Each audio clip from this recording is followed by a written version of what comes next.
Hey, it's Pop Culture Hero with a review of Arctic Threat Shipwreck that it comes with. You get Shipwreck himself with the display base. We'll cover the weird accessories next. So here's the Shipwreck display base. It says Shipwreck on it. Something name on the base, even on these weird dog tag display bases. And you can even put the snowshoes holes on the. There's the peg that goes into the foot. And then there's the hole for the peg on the display base. So you can totally just store my snowshoes on the display stand. Alright. This is a lot easier to play with without the snowshoes. Though snowshoes do make it a little bit more realistic, and his feet are kind of tiny compared to his pants. Now, the baggy pants from the Arctic, which is basically this body is kind of like, I think Snowjob uses this same jacket up top for his body, so that's something that helps him fit in better with Pursuit of Cobra Snowjob, if you wanted to pick up this figure now. And he's got some nice, fairly realistic web applications to this pack down here, possibly ammo, shotgun ammo for his rifle, which is just the standard shotgun from used with the Crimson Guards when they were first released. So, not the Pursuit of Cobra Crimson Guards, because those are different guys. But, yeah, this actually came with the Rise of Cobra Crimson Guard. This guy, the weird Neo Vipers that were weird blood red.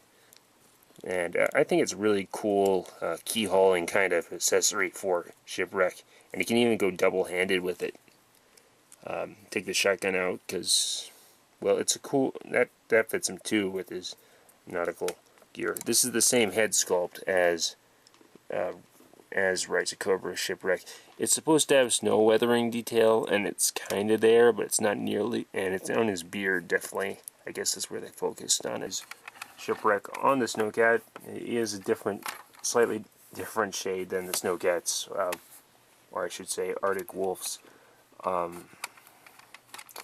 white. But he still works out. He's aesthetically the right type of Joe to have with this vehicle. It probably wouldn't look that bad in a diorama with it.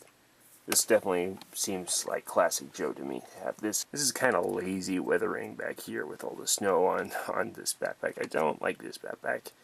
So this backpack, once it's on there, is really tight, though since it's only got that one connection point, yeah, it tends to wobble a bit. But you know, it looks like a really packed up. There's his canteen and lots of pouches, probably some sleeping bag or something in there. You know, this weapon really is not that bad for Shipwreck. You can hold it with either hand pretty well. Probably is kind of a cumbersome accessory because it's got this tail back here and the wings, but it is dynamic and it's well sculpted and thoroughly painted. So that's nice, even though I think the tropical bird doesn't fit in the Arctic setting. Probably is sort of tied to the Shipwreck character, and that's sort of what Hasbro is acknowledging here. But I believe in an unreleased Sigma 6 Adventure Pack, I believe it gave him a monkey instead of a parrot as a partner. The Arctic Vipers, the Snow Vipers, they're criticized for having these crazy baggy pants, but they got these huge chunky knee joints that are just like click, click. Oh, and they're nice. And like Star Wars figures, they have rotation to them, as you don't get on Joe's normally. So you get all this. I really haven't figured out why Star Wars figures don't just go with don't just have this and stop doing the stupid V-crotch thing.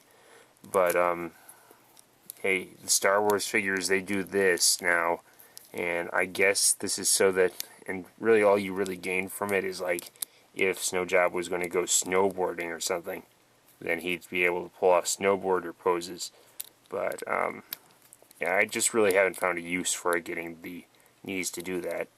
Other than the fact that the waist is, well, the waist is alright. It's just under the cloak, so there's not really much to do with a crazy rotation. But it is what I like about the Arctic Trooper guys isn't the pointless rotation down here. It's the it's just that their knee joints are so clicky and nice, and that having all this padding down here is pretty realistic.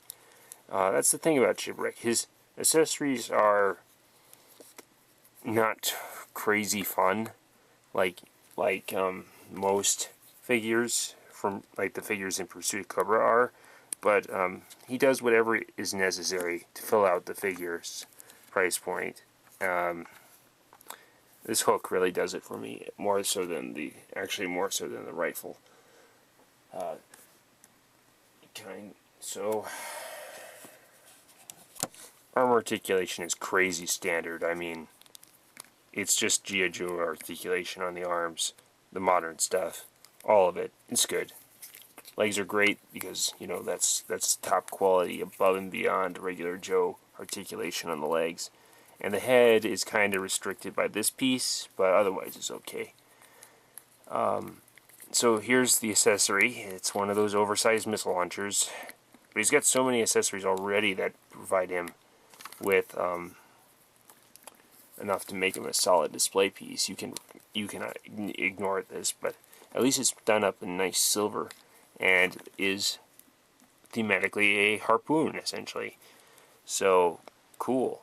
Gave the sailor his harpoon, and you know, it's that super powerful missile launcher. Yeah, that just flies across my desk. Here, I'll try and give you some more dramatic punch of that. Click, and punch.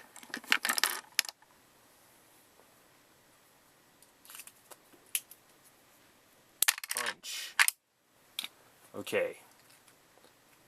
We've established that the harpoon is awesome because A, it's on a string, and string weapons, spring-loaded missile launchers, you're not going to lose the missile on. So that's awesome.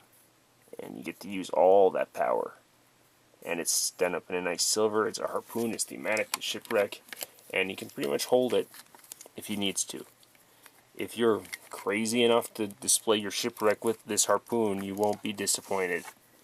It does look okay.